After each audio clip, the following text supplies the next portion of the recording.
Hello, greetings to you wherever and whenever you might be watching this. My name is Aidan Flax Clark, and I work at the New York Public Library. So I get to say hello and welcome you into tonight's conversation, which is, of course, called Words That Move Me and features a lot of people whose work I really, really admire. I'm really excited to hear them tonight. We've got Josh Gondelman, who is a comedian, a writer, and co-executive producer on Desus and Mero.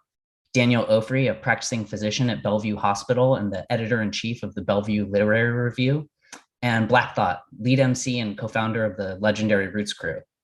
And believe it or not, the inspiration behind inviting a comedian, a doctor, and a legendary MC to talk about their favorite words is an 18th century book about spelling. It's commonly known as the Blue-backed Speller. It taught generations of American children how to spell, and it was written by famed dictionary man Noah Webster. The library has one of the first copies of Webster's Blue-backed Speller ever printed in 1783. And by the way, Blue-backed Speller is super hard to say. The Speller is just one of the hundreds of amazing items in our brand new exhibition, the Polanski exhibition of the New York Public Library's Treasures, also known as Treasures. The exhibition showcases some of the most extraordinary items from the 56 million in our collections. They tell the stories of people, places, and moments spanning 4,000 years. I'm sitting in front of a few of them right now. There's the Declaration of Independence in Thomas Jefferson's handwriting, a manuscript page from an essay by James Baldwin. Sorry, I know my fingers are wiggly, but I don't have a green screen. There's art by Norman Lewis, by John James Audubon, and by Anna Atkins, and of course, the Blue-backed Speller right there. The time I spent walking through Treasures has been totally inspiring. So if you're in New York, you should consider walking through it too. You can go to nypl.org/treasures to register for your free time ticket. And if you can't make it for any reason, that page also gives you the opportunity to explore a digital version of the exhibition, an audio guide, and much, much more. Treasures, among other things, celebrates the power of the written word to shape the past, present, and future of human experience. And all of tonight's guests not only rely on language as a central tool in their work, but they also shape our experience of language through their incredible output in music, medicine, and making us laugh. Noah Webster's direct lexicographical heir is, of course, the Merriam-Webster company of the dictionaries, and we're lucky to partner with them on tonight's event. Moderating the conversation is Ammon Shea, who's an editor and writer at Merriam-Webster, where he researches, among other things, the earliest known uses of words, which I think is great.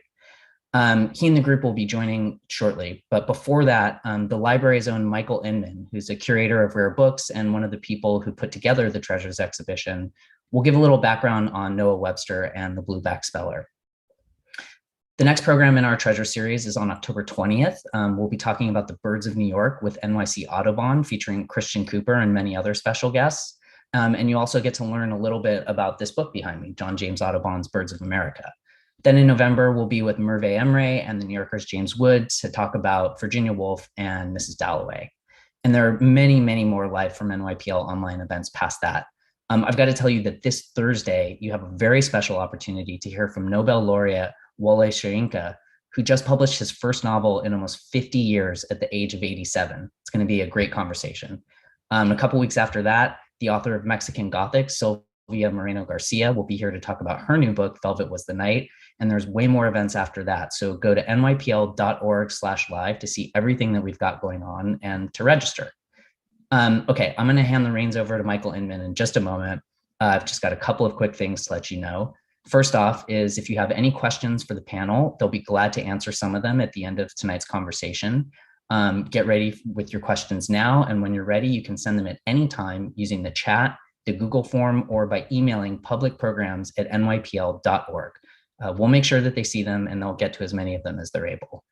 Also, real-time captions are available for tonight's program. You can click on the closed caption button or use the stream text link that was shared in the reminder email and the chat for a live transcript. Okay, thanks again for being with us. Really excited to have you, and let's turn things over to Michael Inman.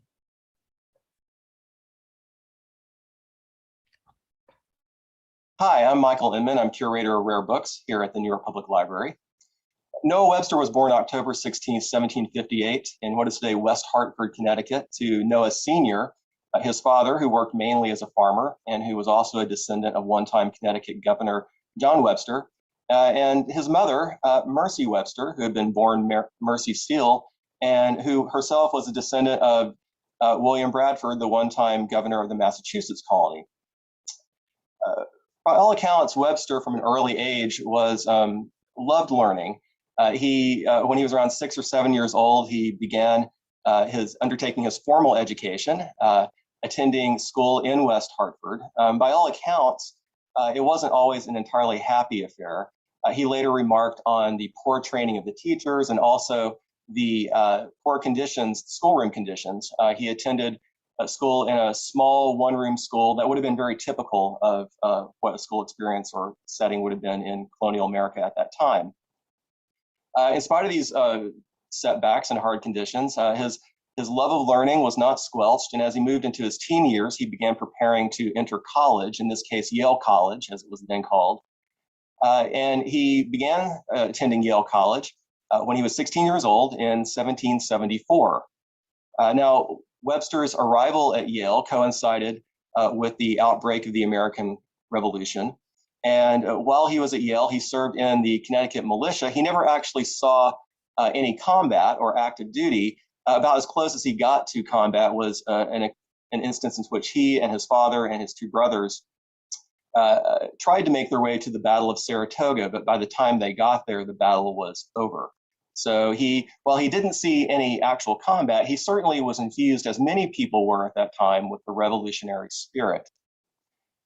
Noah graduated in 1778, and he intended to practice law. However, his father effectively declined to offer him any financial assistance toward a course of legal studies. So he decided to take up teaching. I should mention he eventually did undertake legal studies, and he passed the bar in 1781. But it was during this period, working as a teacher, that he again reflected on the poor state of American education, the substandard facilities, the poorly trained teachers, and the textbooks themselves, which, perhaps somewhat ironically, coming on the heels of the American Revolution, were still largely imported from England. Now, as I mentioned, he had come of age during the Revolutionary period, and in many ways, his educational and linguistic reforms that he engaged in later can be seen as an extension of the era's revolutionary impulse. He felt that American children ought not to be relying on English teaching materials, but rather that they ought to be learning from American textbooks, books that promoted American words and pronunciations and spellings. And to that end, he got to work. And in 1783, he published his textbook, Speller, entitled The Grammatical Institute of the English Language. This initial volume was published in quick succession by two others in 1784 and 85. And together, these works would become known as the Blueback Speller, so called after their characteristic blue covers or bindings. To say that this work was a success would be an understatement.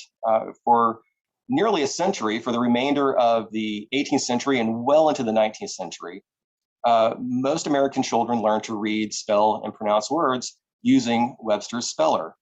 And it was likely the most popular American book of its time, selling tens of millions of copies throughout the 19th century. In 1789, Noah married Rebecca Greenleaf, who was the daughter of a wealthy Bostonian, and over the course of their long marriage, they had 8 children.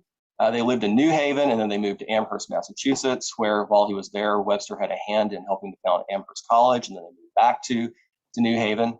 And in 1800, he began working on his other great lifetime project, his dictionary, which first appeared in print in 1806.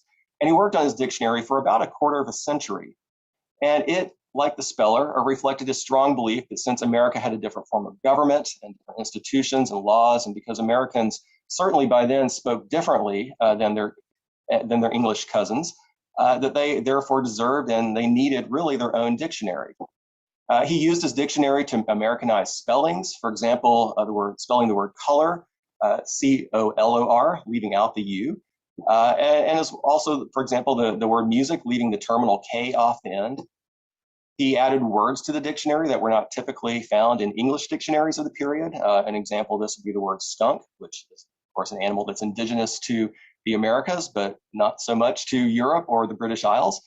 Eventually, his dictionary would swell to over 65,000 entries, and it's for this work, along with the speller, that he's best remembered today, some 178 years after his death in 1843 at the ripe old age of 84. So with that information now behind us, I'm delighted to turn the floor over to this evening's speakers, those individuals being Danielle Ofree, Josh Gondelman, Black Thought, and Ammon Shea. Thank you.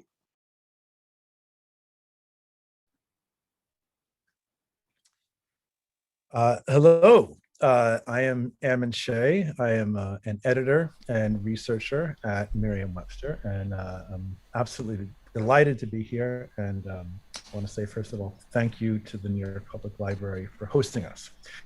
And thank you as well for all of our guests for agreeing to take part in this conversation, and as well for submitting such lovely examples of language. So, one of the things that that Merriam-Webster, that we as a dictionary struggle with, and I think this is true for all dictionaries, not just Merriam-Webster, is that there's a certain discrepancy between what we do and what people think we do. And there often appears to be a kind of belief that dictionaries function as conservative guardians of the language, and that we kind of stand over the book saying to people, the word doesn't bend that way, or you can't say that, or that's not a real word.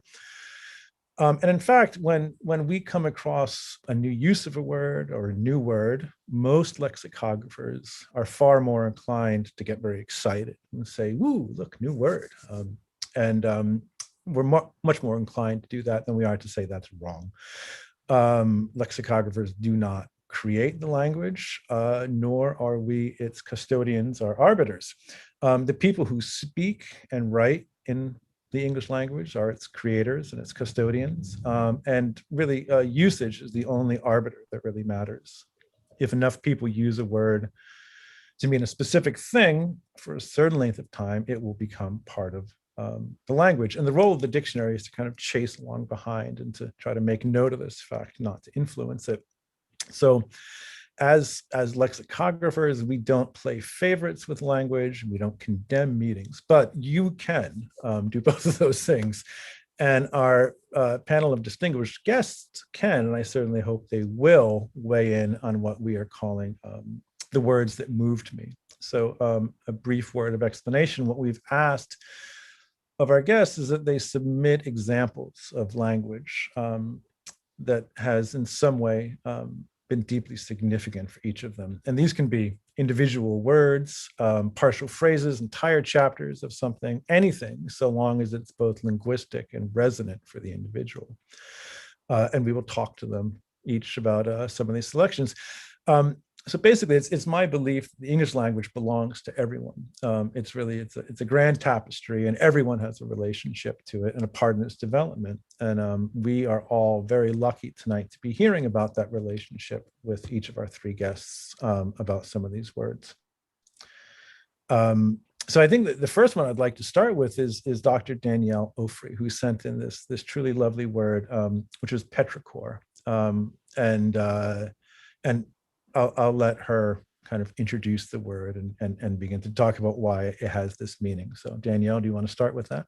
Sure. Thank you. One of the things I love about the English language is that there's always a word for what you want to say. And sometimes you know what you want to say and then find the word later, as is the case for this word for me. So I'll start this back last spring in March and April, when COVID was coming into New York at quite the surge, which we all remember. So at Bellevue, we didn't know what we were getting into. We really had no idea. And every single day, things were different. And every day we got assigned to different places. People got moved and roles got changed. And so I ended up spending March and April helping set up and work in Bellevue's COVID tent.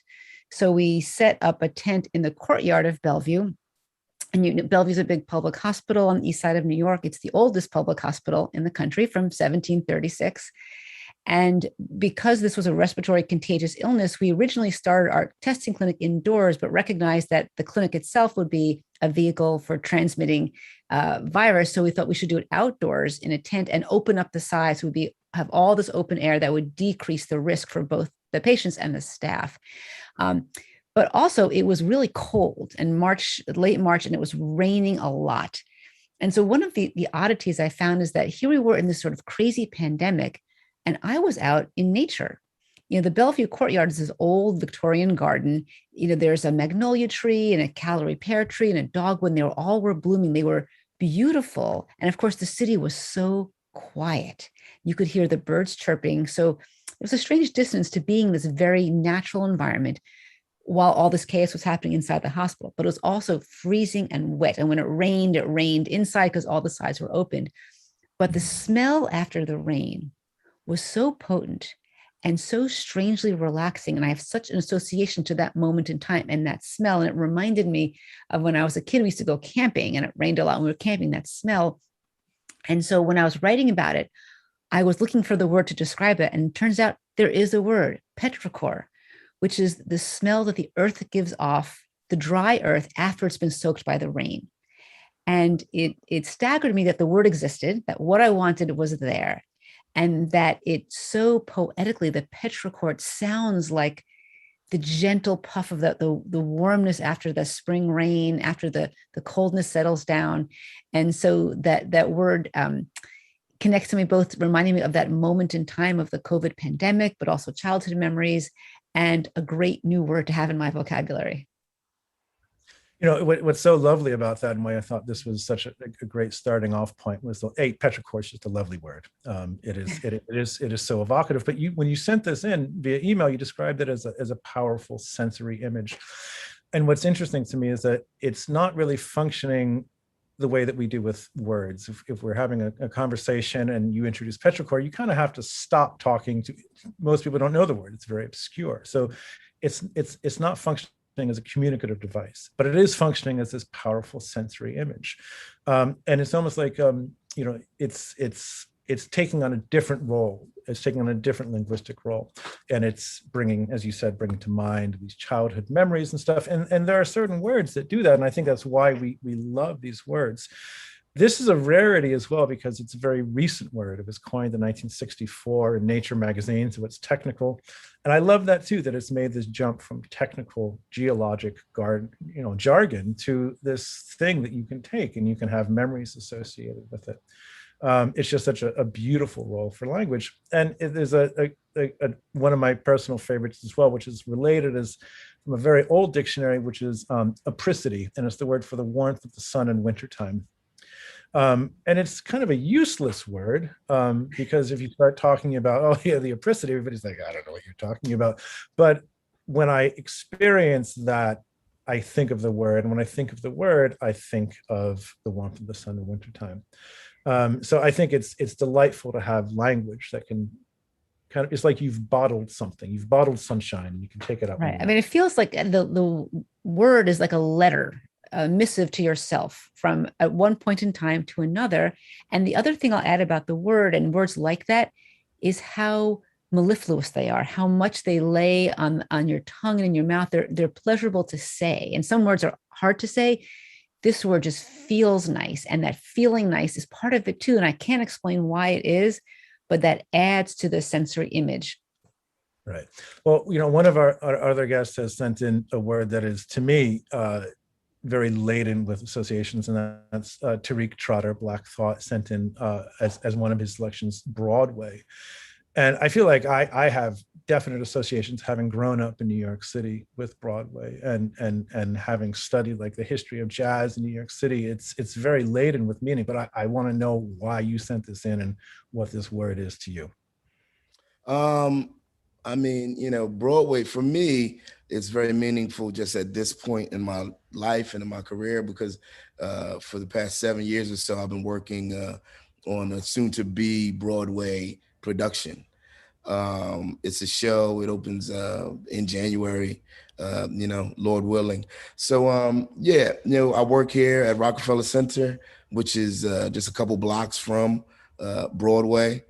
And I just think it's interesting the way that, the term has evolved from its, from meaning simply a wide road, to something more. There are broad ways, broad streets in dozens of cities around the country, around the world. But if I say I'm working on a Broadway musical, then it takes on a new, more specific meaning. As to say, we're talking about Broadway in New York City, the Great White Way, or the Broadway, which is another thing that I think is cool. I think how adding the word THE, and pronouncing it as the before anything, or it just lends a different validity, and sort of sets someone or something apart from the pack. If I say I'm in a band, I'm the Roots, and you say the Root, like the Roots or the Roots, I say yes. Right. Then which Roots I mean. I mean the Legacy Act, right? Which is that was another word that I submitted, legacy, as it's legacy is a word that I've always associated with great value, as it's something that you build, you protect, you pass it along to younger generations. So I think legacy in its definition, I think it speaks to having been selected, right, to receive something, or to give something of value, like the passing of the baton, so to speak, something that I almost equate with the Ghanaian, concept of Sankofa, which essentially means to go back and get it. I think, legacy, the root word in legacy is, I think it's pronounced legat.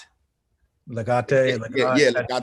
Right. Yeah. Or, which is, to have been chosen or selected, as in delegate or delegate. Yeah.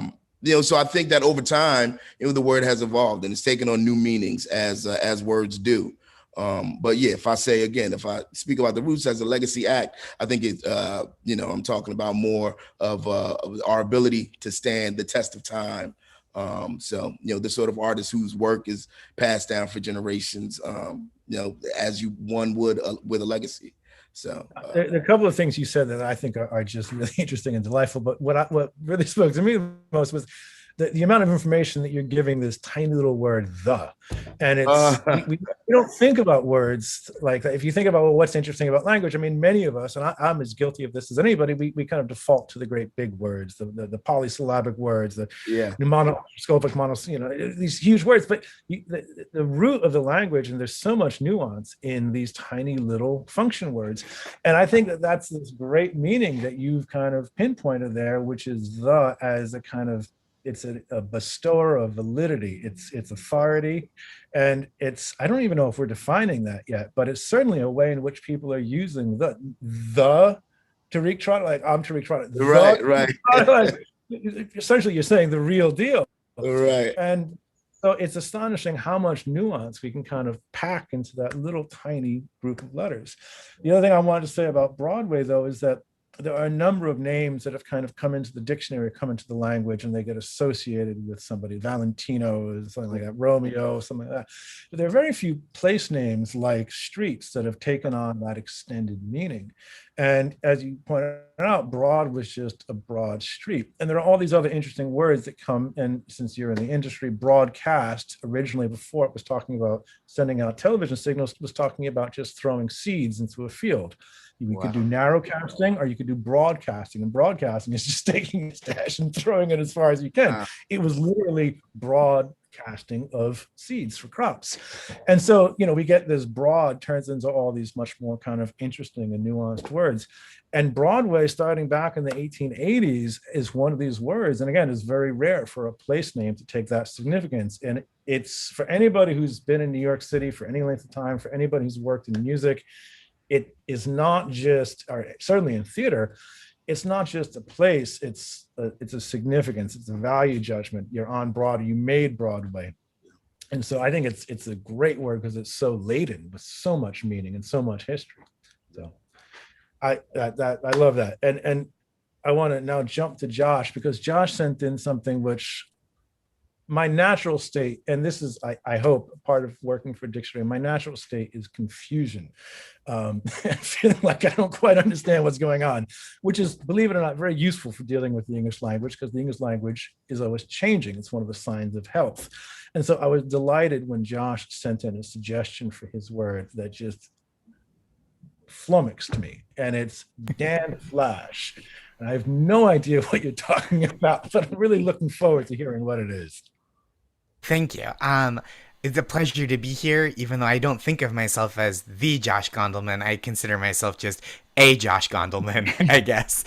And I'm excited to talk about, not to be a pedant, but Dan Flashes, plural Flash. And so this the origin of this is from the Netflix sketch comedy series I Think You Should Leave, starring Tim Robinson, who was one of the co-stars of Detroiters and had worked and appeared on SNL before that. It's like kind of a wacky, kind of like surrealist almost show at times, but Dan Flashes is such a wonderful concept. So kind of the enduring image from the first season of this show has become a meme, and it's a guy dressed as a hot dog, and the text underneath says, "We're all trying to find the guy who did this," which is a reference to a hot dog shaped car crashing into a men's store, and he has emerged from the car and is pretending he didn't do it. So that's kind of the seminal season 1 of I Think You Should Leave image. Season 2, there's a sketch based on a store called Dan Flashes, and what they sell are men's shirts with incredibly complicated patterns where the lines crisscross, and the more the lines crisscross, the more expensive the shirt.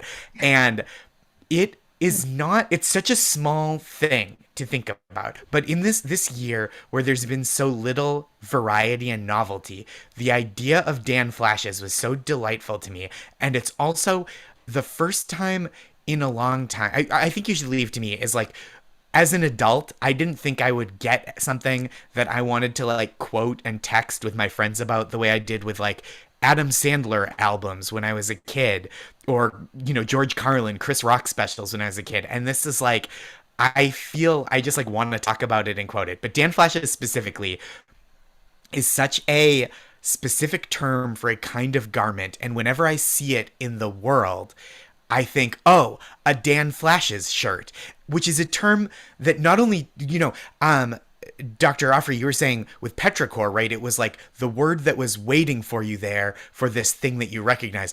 This is a new word that came into my life for something that already existed. And now it's like when you get if you get a silver Honda Civic, all you see everywhere are silver Honda Civics. Now that I know the word Dan Flashes permeates New York City to an extent I would not have guessed. So my wife and I at the bar near our house threw a little outdoor Dan Flashes party for friends a couple weeks ago, where everyone wore their most complicated men's shirt. And it was like something I looked forward to for a month and was so excited. So like for me, the last couple of years, this is just a term that has like entered my consciousness and taken hold and didn't exist. And it is like a source of such delight for me. And I just like I love whenever comedy gives you a name for a thing that existed and they're like, no, this is it. Whether it's a concept, right?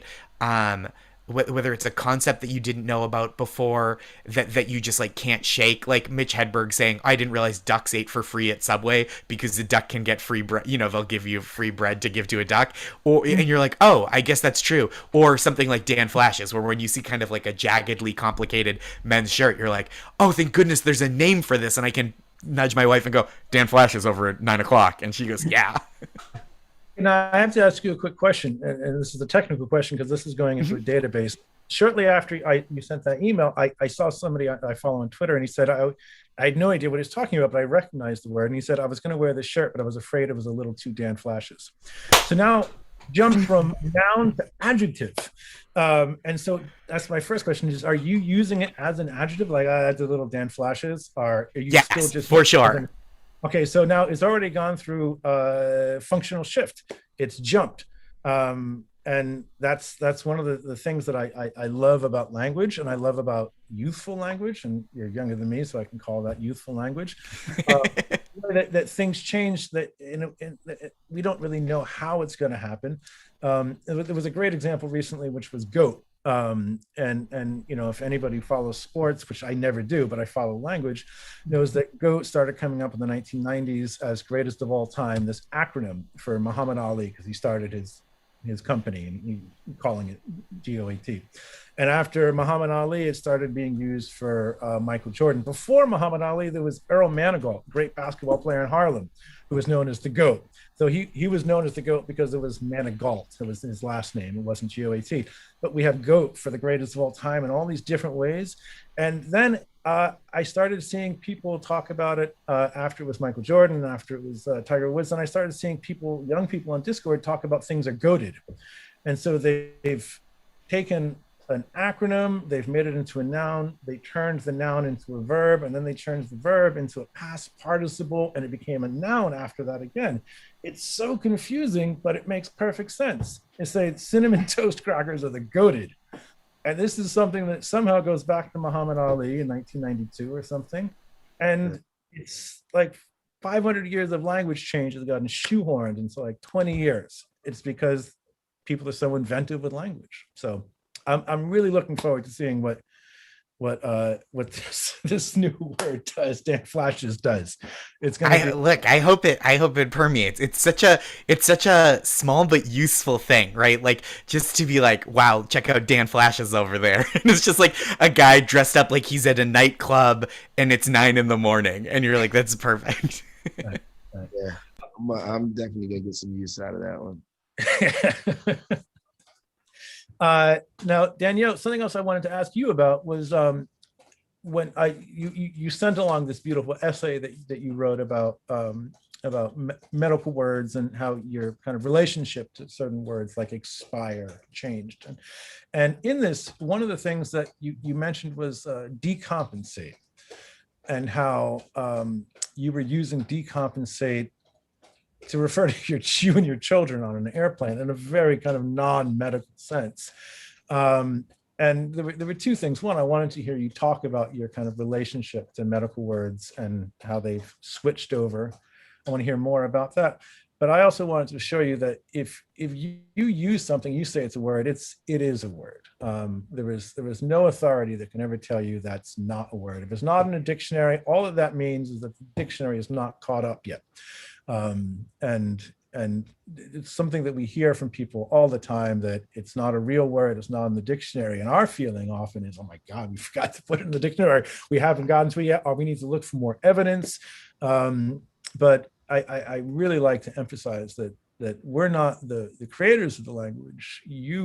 Everybody that speaks English are the creators of the language, and we're the catalogers of it. And so our job is to run behind you and try to catch up. But anyway. I'll first put in a plug for the great kids book Frindle, because Frindle is the book about when kids create a word, Frindle, and when they all use it, it becomes the word. And it's a really wonderful book. It's kind of for the middle school set by Andrew Clemens. And there are a lot of words in medicine that we grow up with, and they become second nature, but they're not actually words that people use in English. And one of them is decompensate. So when people have congestive heart failure or cirrhosis, when things are going okay, it's compensated. But when things fall apart, it's decompensated. And it's usually a disaster. They end up with fluid, their blood pressure's dropping, decompensated heart failure, decompensated liver disease. And, we know that disaster. And when my kids were little, I was going on a plane with, I think, a toddler and a 5-year-old and a 1-year-old, and they were decompensating. And clearly, and because the plane was delayed, and you only have X amount of time with little kids, and then that's it, they decompensate. And I was telling that, to my friends, like, oh, that's not a word. My English major friends, I'm like, yeah, it is. You can compensate or you can decompensate. Like, no, look it up. It's not in the dictionary. And I looked it up, and it was not in the dictionary. But it's such a perfect word, because what else, when you have a 3-year-old on an airplane that's stuck on the tarmac for 4 hours, that's decompensation. And everyone in the plane, trust me, they knew that my kids were decompensating. So I did recheck now, and I saw, at least online, that semi-definition has gone. And so maybe we've frindled the word into use, because it's really a perfect word for when your kids or you fall apart, on a delayed airplane. Yeah. And the other word is expire. So, as a medical student, I remember the first time I heard that word. I was a preclinical student. I hadn't seen patients yet, and I was working to pay my bills. And in the late shift in the private duty nursing office where I'd have to match nurses to patients who wanted extra nursing care. And one day a nurse came down mid-shift, said, "Oh, I need a new patient. Mr. Jones expired." I was like, "What?" "Oh, he expired." Thinking, what does that mean? Expired. And I had an image, again, back to camping as a kid. Remember those blow up air mattresses? And if you let out the thing, it would kind of like flabby down, and like that, maybe that's what happened. Did he run out of air? And then it was, "Oh, she meant he died." I'm like, "Oh, you mean he died? Oh, yeah, he expired." It's like, that is really a bizarre word. Like, milk can expire, yogurt expires, coupons expire. I guess people can expire too. But then I got into the clinical part, and gradually the term lost all its oddness to me. Of course, when a patient dies, the patient expired, and you would write an expiration note right in their chart when they expired. And then one day I had a new intern. She was from the South, and she came up to me one morning and said, "Oh, Mr. X passed during the night." It's like, pass what? Pass gas? Like, we're always checking, do our patients pass gas? It means their bowels are functioning well, their GI tract. And so, and she's like, "No, he died." "Oh, you mean he expired?" Right? And she hadn't heard that term yet. And it's just a strange term that, that's what we use. And it has its own little meaning. It kind of has some sense in the general world as well. Right. Well, what I think is lovely about that is the connection to breath and again, the kind of flexibility of language. So it expire, as I'm sure you know, comes from the Latin spirare, meaning to breathe. It's where we get inspiration. We get other weird words like spirable, capable of being breathed. But when expire came into English, its earliest meaning was a breath one. And it was dying as well. And it was a kind of, and this is what's interesting, it kind of came in as a metaphorical term. It came in the 15th century as breathing one's last. So it was combining death and breathing. Well, we use it for breathing, inspiration, expiration, expiratory phase. We use that all the time, but we also use it when you take that very last breath as well. And you think we should come up with a better term, right? Because when you expire, you could expire a breath. That's different from the last breath. Right. Well, inspire is another great segue point, because it reminds me that one of the words that Tariq sent in was genius. And inspiration leads us to that, which is another word which has changed since it came in, because it's had all kind of different meanings. But can you tell us what genius is to you? I mean, for me, I think genius speaks to intelligence, exceptional intelligence, or creativity. I'm gonna go ahead and say that a genius is a master. So it speaks to having mastered something, some level of mastery. And sometimes it's it's something that's innate, that just happens in an organic sort of natural way. You're just really good at a thing, or really knowledgeable in a specific field. And then other times it's something that's learned or acquired, more hands-on, intentionally. But that's what genius means for me. For younger people, like if I ask my my 15-year-old daughter, define genius, she would say it's an application, it's a website where you go to learn the lyrics to a song. You know what I mean? Yeah, I think that the site. I think it used to, at one point it was called Rap Genius, and then some years ago they changed the name to just Genius, and so that's what young people identify with genius. It's funny. Which is funny, because genius, the original meaning when it came into English, was something entirely different. It was like an attendant spirit of a family, Right. And it had a kind of, and then a couple hundred years later, it took on the meaning that we now associate with the fact that it originally has something to do, with something familial, makes sense, but because of the use of the gene, yeah. But yeah. Now, one of the things I wanted to point out is that a number of the words that you said, ingenious, legacy, Black, Broadway, they're straightforward words, they're commonly known, but then you also said ingriot, and I was wondering, that one stood out, at least in terms of its common usage. And can you tell us something about that? I mean, some people pronounce it griot or griot. However you pronounce it, I have said it wrong, because that is something. No, I mean, I think it's potato, but I like to challenge myself sometimes to, to use a word or to use a word in a way that it hasn't been, sort of widely used. I think just as writers, as artists, as creatives, I think we do ourselves a great service. With the broader the range of inspiration, that we're able to incorporate into whatever it is, into our medium. So, for me, griot, it's one of those words. It's like the word orange, you know what I mean? It's the sort of thing that, people don't use when they're writing a song because it's hard. But, I mean, for me as a writer, as a poet, I can, people have told me that they consider me to be, a griot, or, that sort of elder statesman, a wise sort of sage, keeper of the flame. People look at me in the way that, some people also look at Webster's dictionary, and that I'm the guardian of, of the words. One thing I was going to point out is that for those people who aren't, well, griot or griot is probably more likely. One definition is it was a class of traveling poets, musicians, entertainers, singers in North and Western Africa, and obviously it's taken on a kind of extended meaning as well. So, but it's a fascinating word as well. It's been in English use for about 200 years now, but it's not a terribly common one. But I'd love to see it coming more in. And what about black? Noir. Black, whatever, how you want to refer to it.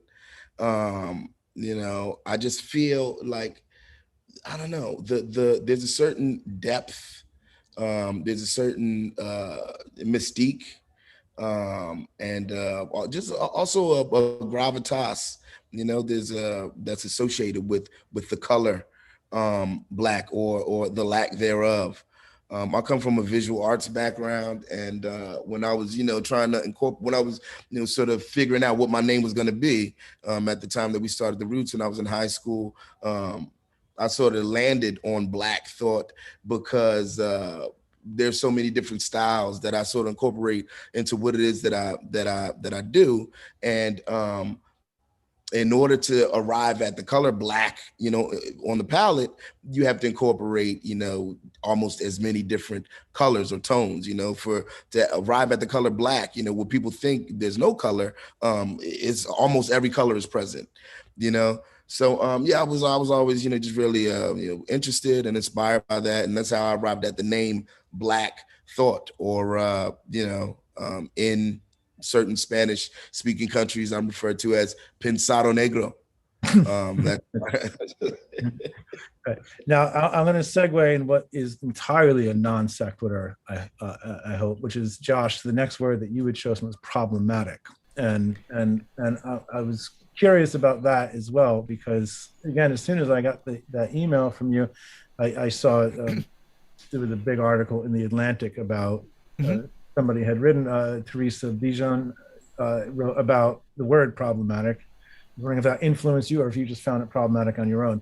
She was kind of I came to that article after I sent you the word, but because I do think it's such an interesting word. Like I work in comedy, and I think like a frequent criticism that's frequently true of comedy, right, is people will say like a joke is problematic, and I think that's like a useful word to an extent, because you go, well, what it really means is like, I have a problem with it. But this article in the Atlantic, I think, points out that problematic, unless you explain what the problem is, it kind of hits the volley back at the person who said it or the person you're talking to be like, I guess there's a problem. I have to figure it out, right? Where it's more, you could use more specific language in a lot of times, in a lot of instances. Like, I find it sexist. I find it transphobic. I find it ableist. Whatever the problem is.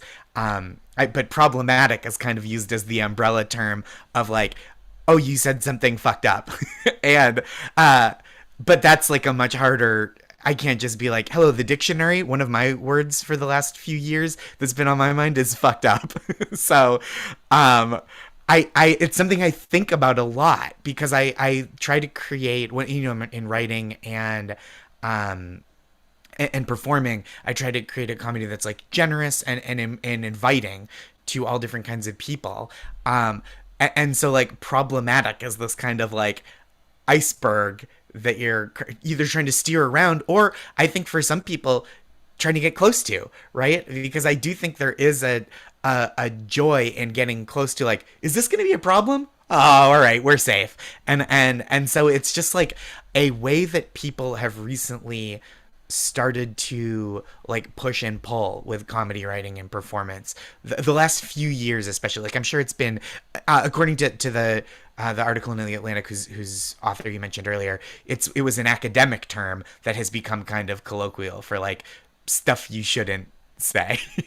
Yeah, I mean, I think it's definitely taken on. And what's interesting is that I don't feel like any of the dictionaries that I've looked at really addresses this current meaning, which is not just that there's a problem, but that there's a problem that's somehow objectionable. I mean, most dictionaries define it as just posing a problem, and that's a very right. broad, Which anything and it's a related use, but it's so different. Where if you'd be like, yeah, it was problematic that my house was on fire because I prefer my house to be not on fire, and you're like, it posed a problem to me. But then, right, but in this use of language, right, it's not just like, oh, there was an issue with it. It's that there was something to take offense to or something to object to, morally, intellectually, and something like that. right. And I think what was interesting about that article in the Atlantic, which I recommend to anybody, is that what she was saying was not just that there's something objectionable, but that when we just describe something in a blanket way as problematic, that we're kind of assuming a shared sensibility, as though it doesn't need to be said, and that's kind of vague in terms of language. So I work for Jesus and Marrow on Showtime, and on their podcast, Bodega Boys, they've done it a couple times on the show, but they have the problematic light, which is like when one of them says something that is like a little, over the line, close to the line, the other will call for the problematic light, or they'll call it on themselves. And I think the idea of like, which I do think it ties into the way that Atlantic piece describes the word problematic as being like, it's for the in-group, right? Because I think when you say that's problematic to somebody that is that doesn't have your shared sensibilities, they're like, but what is the problem that you're alluding to?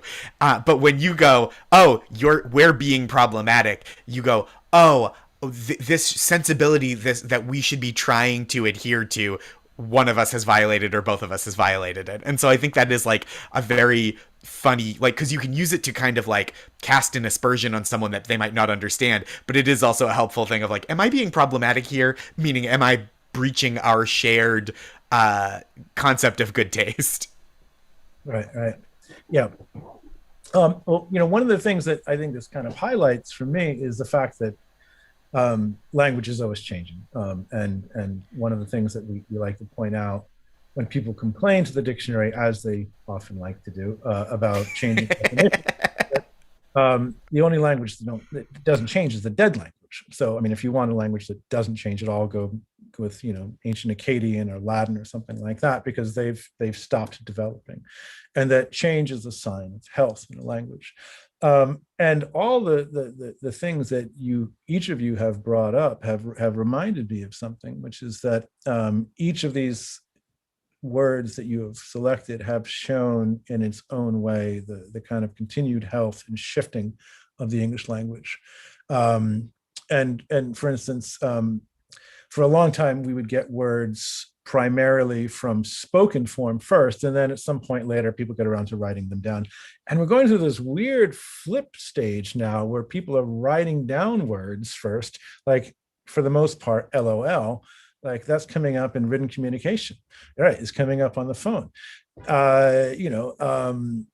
You're not hearing people say LOL unless they're talking about it in kind of jest. But, medical words we're seeing in writing first, which we kind of always have. Words like Dan flashes we're seeing in writing first.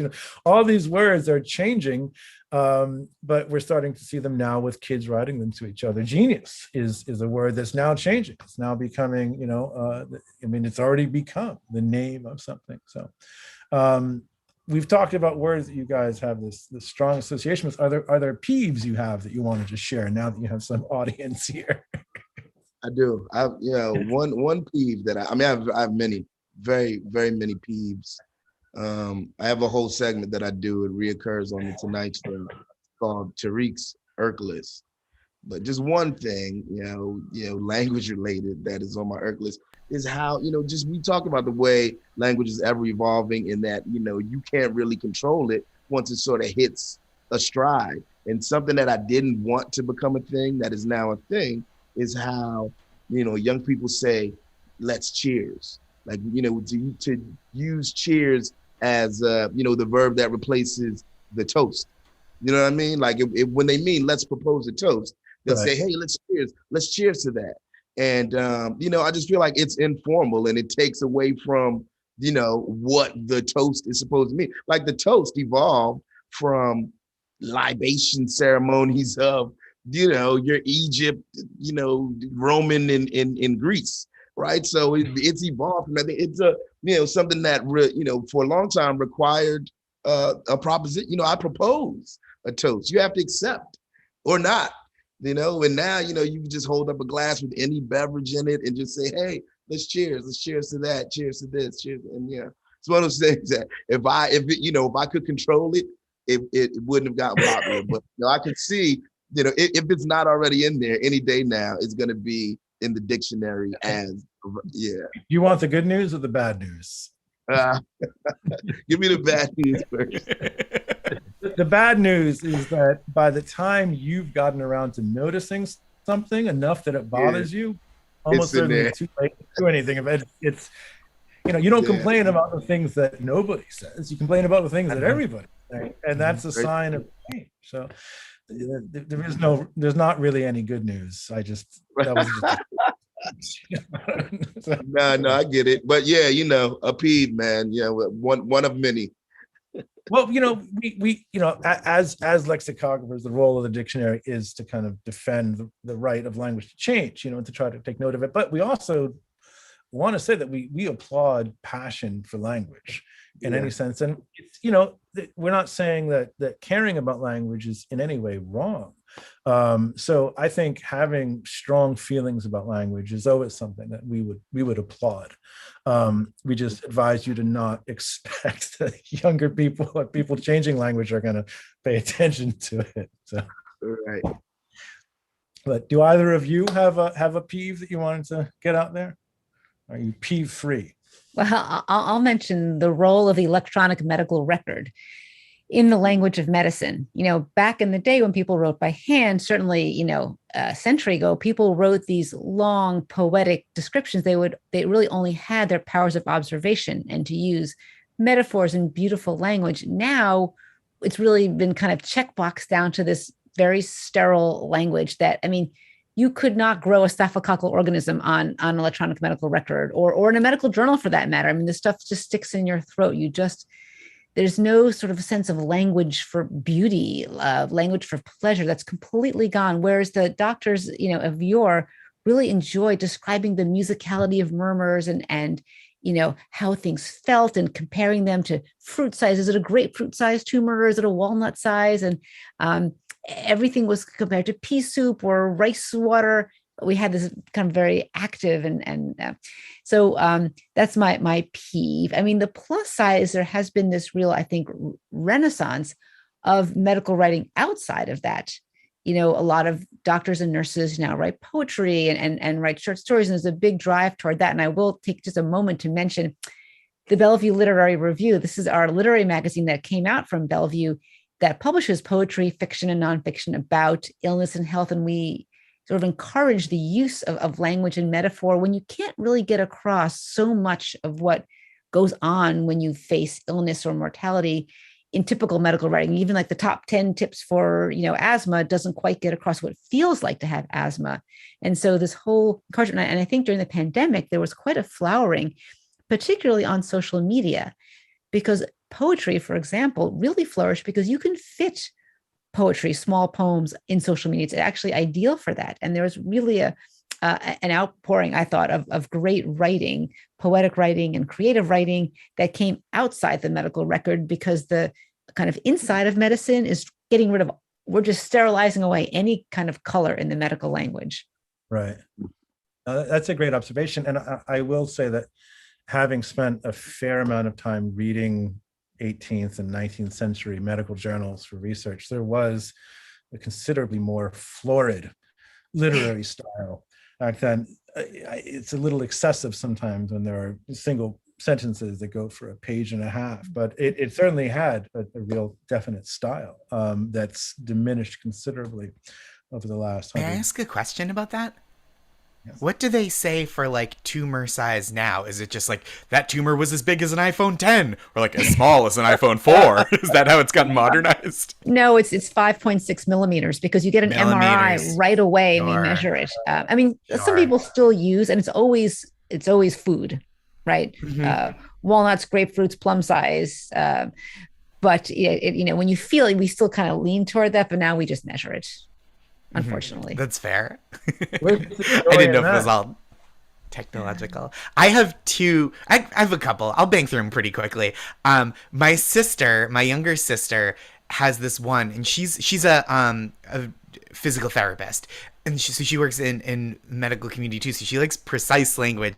The one that will burn her anytime she sees it on TV, and I feel like I have to give voice to it while I have this platform, is when there are several things, when there are numerous things, a swarm of bees, a bowl of many potato chips, and someone says there are a myriad of potato chips, she loses her mind. She's like, myriad potato chips. It is like saying many or various or several. So that's one. I just feel like I can't let that go without shouting out my sister.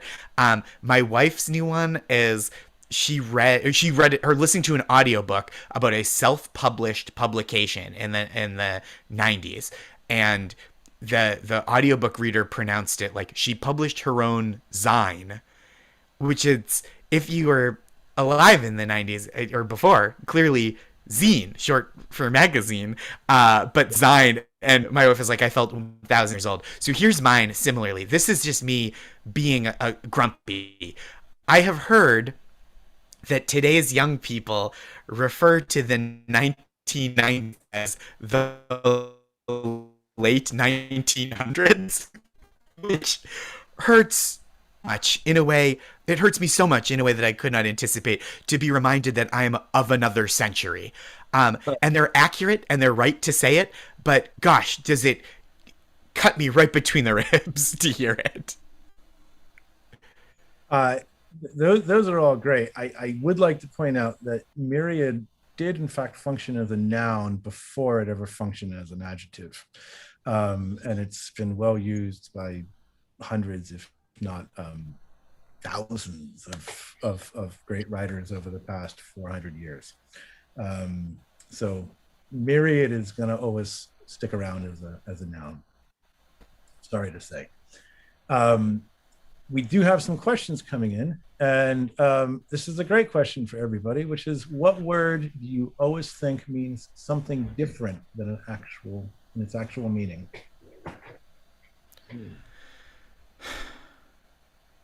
Oh, for years, until my mid-20s, I thought paisley was a sea green color, as opposed to the pattern that it is, which I understand now. But that was one humiliated me for 2.5 decades of my life. That's a good one. I'll go. I find that reify is a word that my wife, who is a cognitive scientist and an academic, and she is very smart. She uses reify all the time, and I always just kind of nod and pretend that I know what she's talking about. But it's really just I never get around to looking it up. So I was yeah. always stuck on decimate. We think of decimate to get rid of a lot, but it really just means to get rid of a tenth. And whenever I use it, I think, am I using it wrong? Is it really fair to say decimate when I mean to get rid of a lot?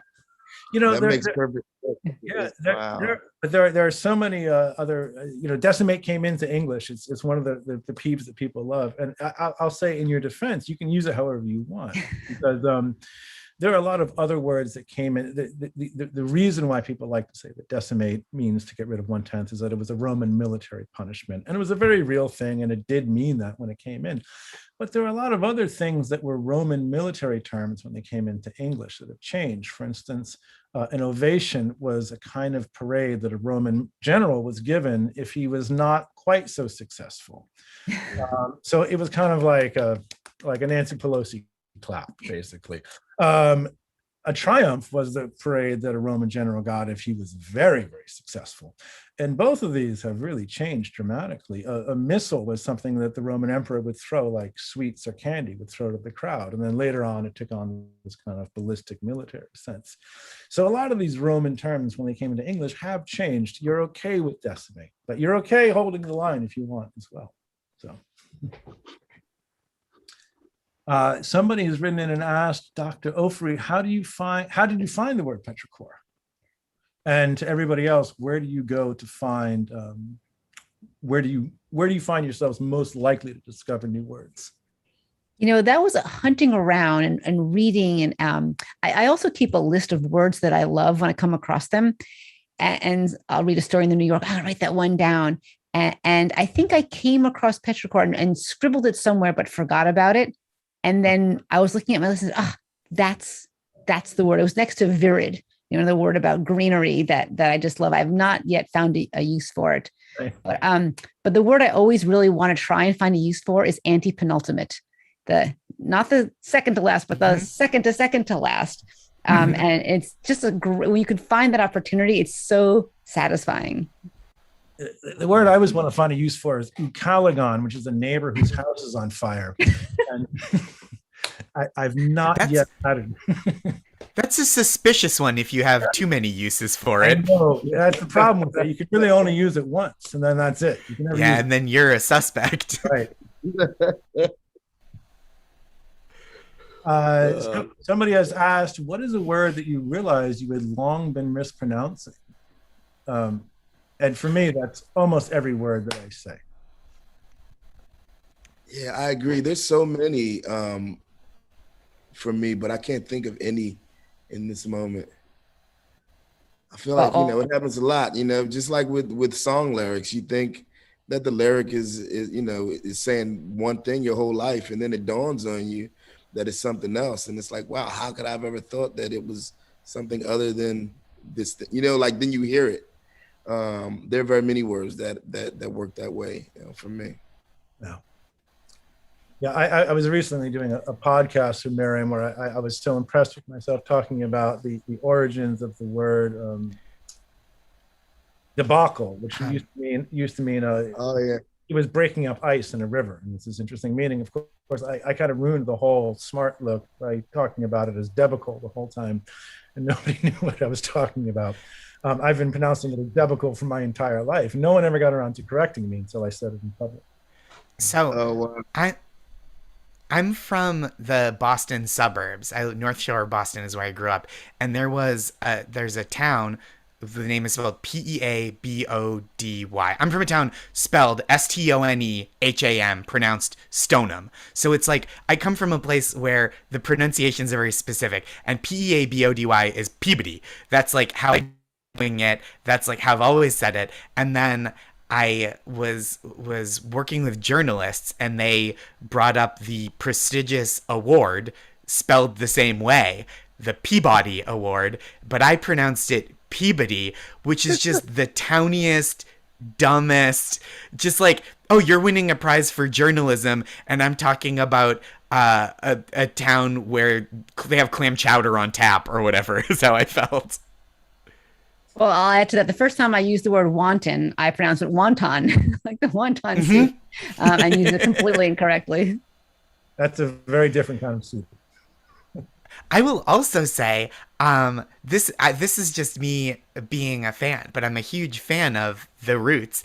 And one thing that I love lyrically is the way, just the scope of the way you seem to be able to make any two words rhyme. So I feel like you're the authoritative source on pronunciation to me.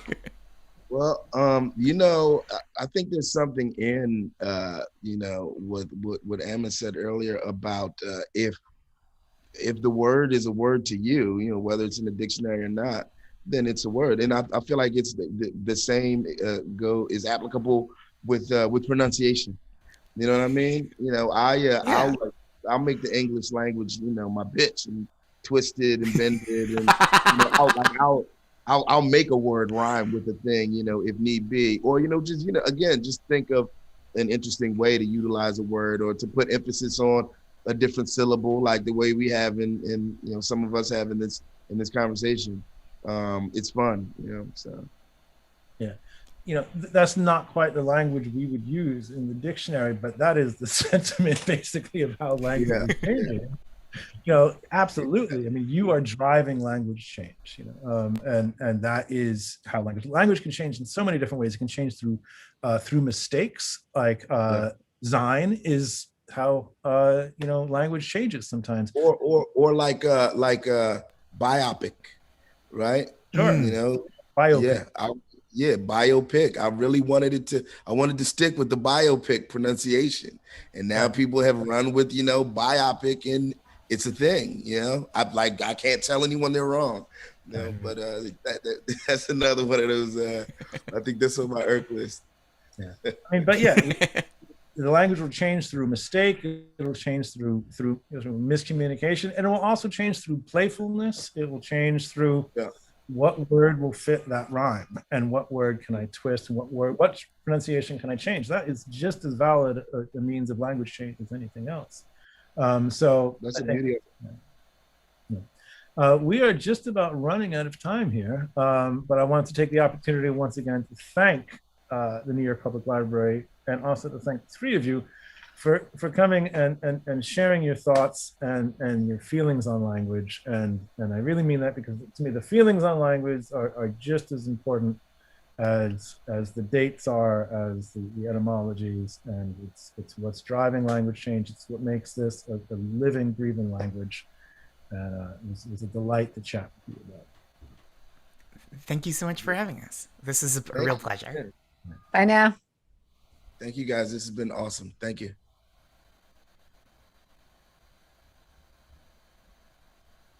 Thank you for joining us. For more information and to register for upcoming programs, visit nypl.org/live.